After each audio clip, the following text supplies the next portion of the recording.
When we go about doing an energy cost calculation, okay, this calculation is worth a lot of marks simply because there's a lot of stuff that has to happen. Okay, we're going to run through an actual step-by-step rule of things that have to happen. And I want you to take time to write this down, because anytime we're going to do an energy cost calculation, we're going to undergo these different steps in this order. Okay? One of the first things we always have to do is, if we're given something so number one, if our problem has a V value, so a potential difference number, and an I value, so that's current intensity, right, in amps, we have to solve for which formula? No. Power. We have to solve for power. Right? And that is going to be PE is going to be equal to I times V. Correct? That's step one. Now, what is the unit of power? The watt. Okay? In W. This is going to be watts. That's going to leave us to step two. Okay? Step two is going to involve the second thing we have to do is we have to remember at the end of the day that the units for energy cost calculations are kilowatt hours. So right now, if we go back, we have our watts. We're going to have to convert our watts to kilowatts. And that always follows the same recipe. If the example was that you were given 120 volts and you had 85 amps, well, your PE is equal to I times V. In this case, it's going to be 85. And notice how I add my units. You have to always add your units or you will lose marks. Okay, so this ends up being what? 10,200. 10,200 what? A watt. Okay, 10,200 watts. In order to convert this, right, did everybody get this? Yeah. So in order to convert this, I'm just going to make myself a little bit more room here. I always undergo the same actual recipe. Okay, if I always start off with what I have. I've got 10,200 watts. And that is over 1, right? Because any real number, any full number is always over 1, correct? Now, if I've got watts and I want to go to kilowatts, I always put the unit that I want on top. So if I want kilowatts, how many watts are there in a kilowatt? 1,000 watts. Look at that. My W's can cancel out because you're multiplying this, right? So if you multiply 10,200 watts by 1 kilowatt, what do you get? You still get the same number. And if you divide that by 1,000, you will get your number in kilowatts, which is equal to how many kilowatts? 10.2 kilowatts. So that's rule number 2. You've got to get your PE into kilowatts. It's not enough for you to say, oh, I know that there are 1,000 watts in a kilowatt, so I'm just going to take this and I'm going to go 1, 2, 3. Okay, that is not, it's true, that's the right answer. Okay, if you move your decimal to here, that's the right answer, but this is not the right work. You have to divide it by 1,000. Numerically, I have to be able to see that.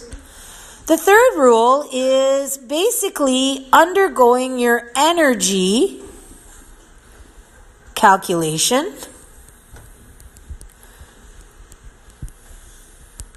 Now, this will actually have kind of a subset to it, because in order to do this, what is the energy calculation formula?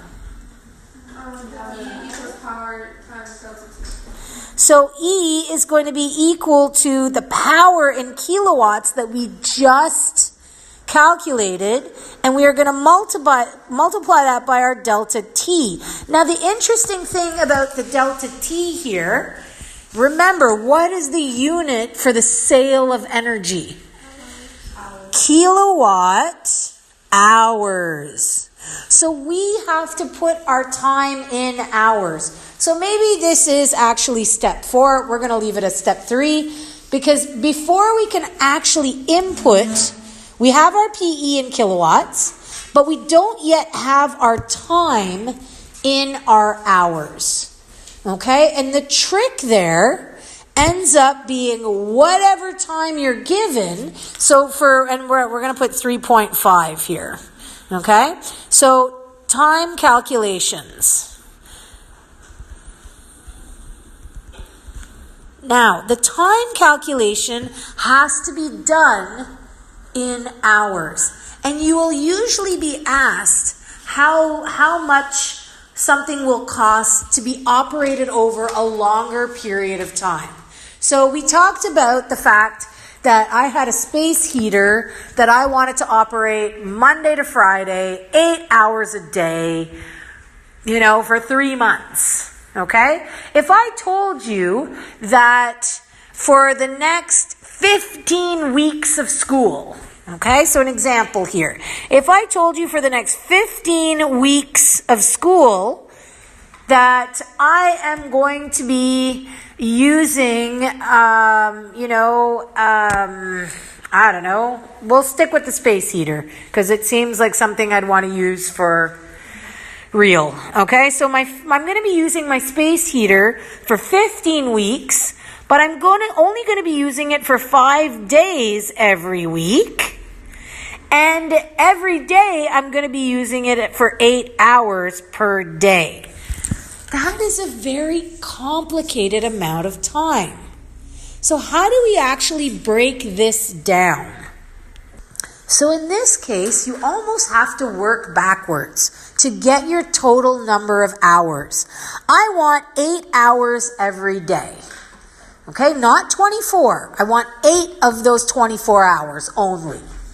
But I only want 5 days every week. So you're going to multiply these two numbers, and whatever that total ends up being, we're going to multiply that by however many weeks we have. Okay, so this ends up being a fairly large number. To get 8 hours per day times 5 days in the week, that gives us 40 hours per week. Now, if I multiply that, okay, so if I have 40 hours every week, right, and I multiply that by however many weeks, well, look at that. My weeks end up canceling out, and I'm left with the unit I'm actually looking for. I'm looking for hours.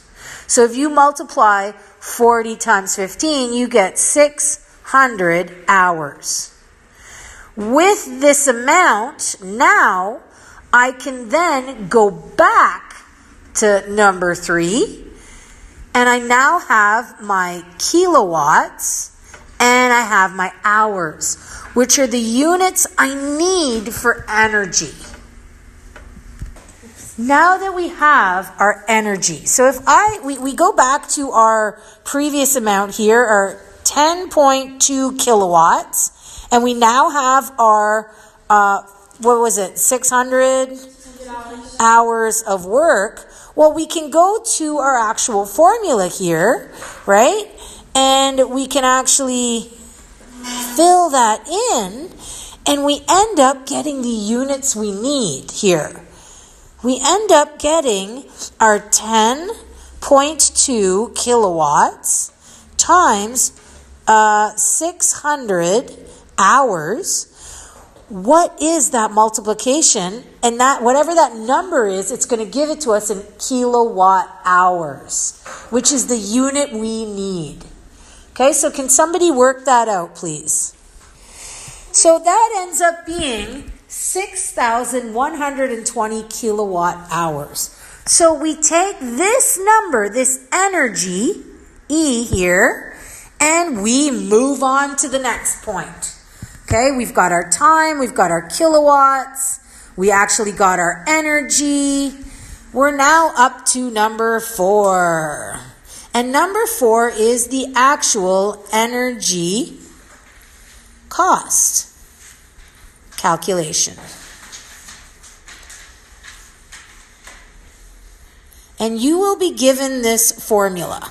Okay? This formula is pretty simple. Its cost is going to be equal to the energy in kilowatt hours times the rate that the power company is charging you. Okay?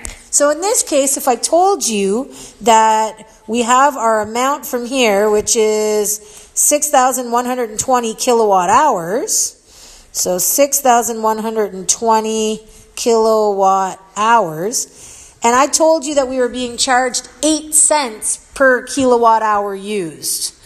Okay? $0 here, 0.08 cents per kilowatt hour used.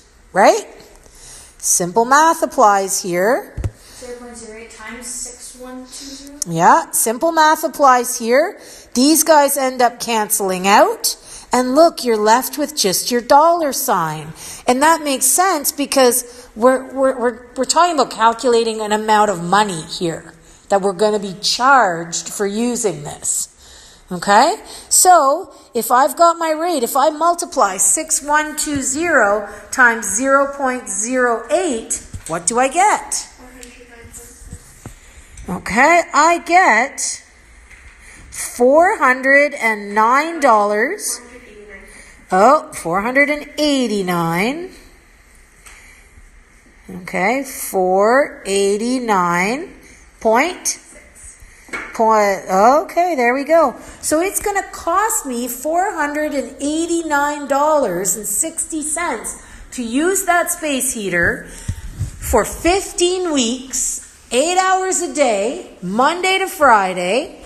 Okay, when that sucker uses basically 120 volts, okay, multiplied by 85 amps.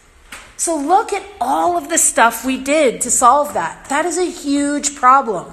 So we are going to be practicing these problems to make sure that we understand how to do them.